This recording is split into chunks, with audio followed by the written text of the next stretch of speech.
All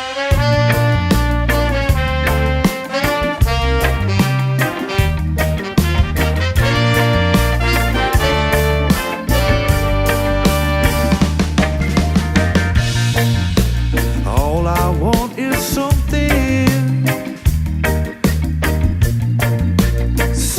that says you're mine. Check. But I get a lot of nothing. Should we just pass it around? Whoever's talking. All right. So I was hanging out at a friend's house one night, and Pat is always writing tunes on GarageBand on his iPad, and you know, what's that? So he says he doesn't know what we're talking about, but Pat sent out this song. He's like, I got this idea, and it was just like one of a bunch that had come out, but you know, like I had a few beers, and like I was listening to it, I was like, man, this is dope. Like, and it wasn't at the time, I think, especially then, we were doing more, a lot more on the reggae side, but I was just like, this can be a song. And it didn't sound like The Suffers. I mean, it had, you know, like weird synths and like 808 drums, but it was dope. And I started hearing like a melody for a hook, and so that night I got home and had a few more beers and recorded, I think, like on like a drum mic, you know, like on my computer, the idea, and sent it to them. And they were like, yeah, that's pretty cool. And so I think it was probably a few months later, probably last fall, that we were like, how about that song Pat wrote? So, I mean, I don't know what was going through your head when you wrote that song. I mean, that's just something that was like an old idea from like, you know, that I've had since I was like really, really young, you know. You record like, flows and stuff over there? Yeah, and we did that last summer. Yeah, we were like where are the recording flows? A couple months before it came in to the Suffer studio, Pat had the instrumental, and Pat, Cam, and I got together one night and laid down some flows. Cam sung some hooks. We were hoping it was going to be end up like a good hip hop instrumental or hip hop record, and Pat brought it to practice, and that was it. We ran with it.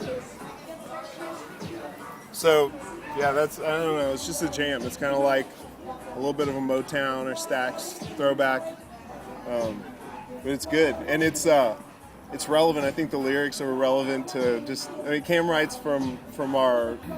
Generally, you know, our perspective, but a lot of it comes from, you know, her life experience. And I think she was looking for input. Make Some Room is actually about all of their girlfriends and their wives.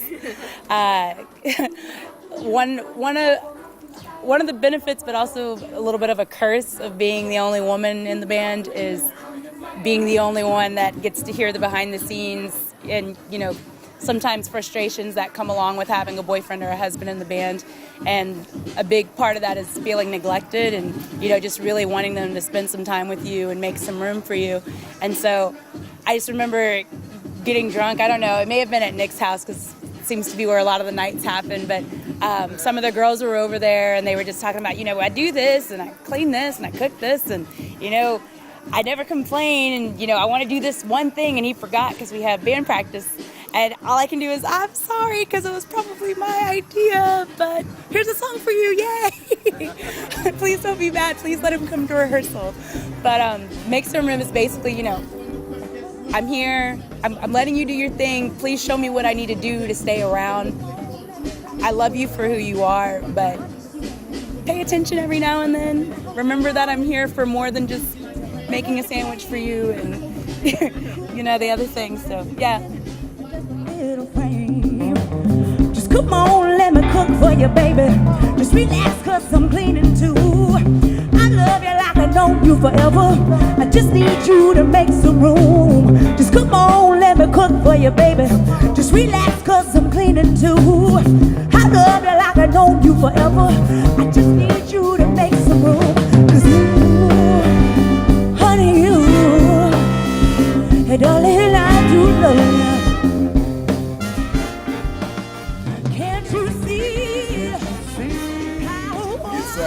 Like that.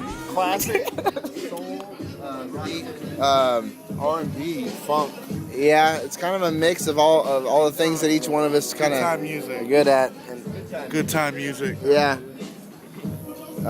Very soul inspired, I'd say. With you know, kind of like that rocksteady reggae flavor, which is I think the one thing that is a little different from a lot of the kind of resurgent like soul stuff that's coming out. Like we have some of that like Stax grime, and Cam definitely has like a little more powerful kind of Motown sound. Like, but well, I don't know. You know, it's just a mix. It's whatever sounds good at the time. It's music that makes you either want to drink something, eat something, or touch somebody. One of those three things. That's about right, yeah.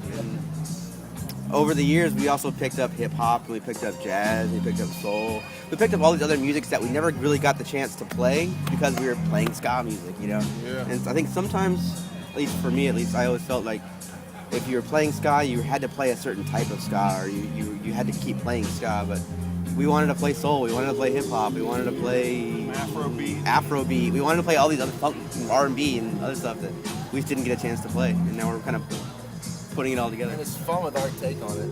And putting our take on it. Yeah. From a ska kid perspective. And that's one of the cool things that makes us lucky, or being from Houston is something that you know, we're lucky to have. Because, I mean, we're in a town or a city that's diverse, where horn sections are appreciated by many people who like different styles of music. Heavy bass, it's something that, you know, is solid in all the popular styles of music in Houston. And so we bring all those elements together, and sure, you know, we can stack them into certain groups or certain categories. But when it comes together, we have like a bucket where we pile in all these elements of other genres that people love and come out with something that makes people freak out. Really. I mean, people cry, people sing with us that don't know the words. I'm like, I know you don't know what you're singing.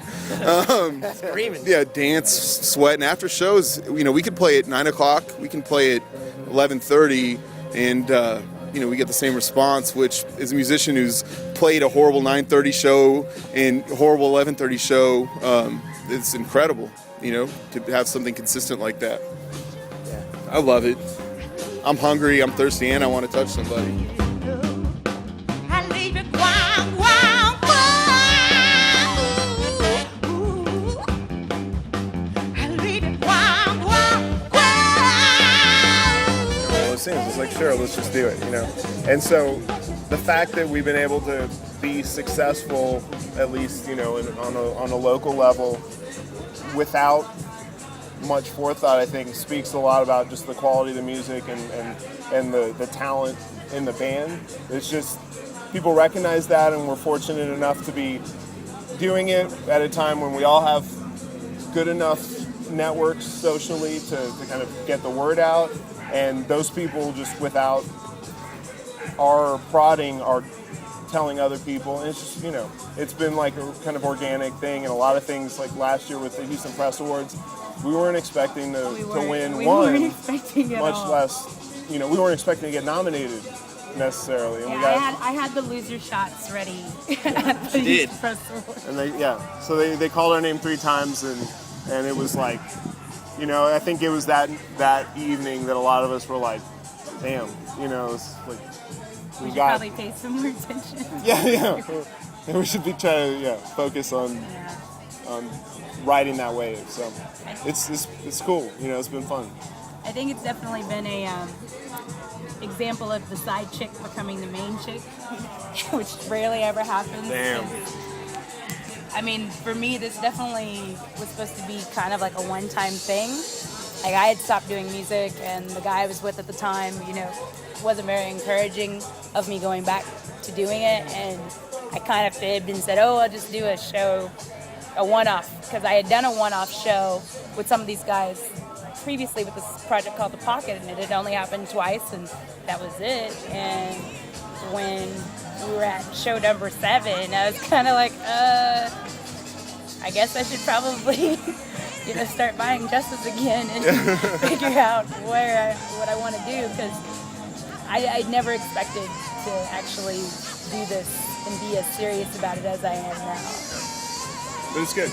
It's made us all like focus a little bit more and start thinking about what it takes to like make a band, you know, something more than just kind of like your weekend, you know, fun.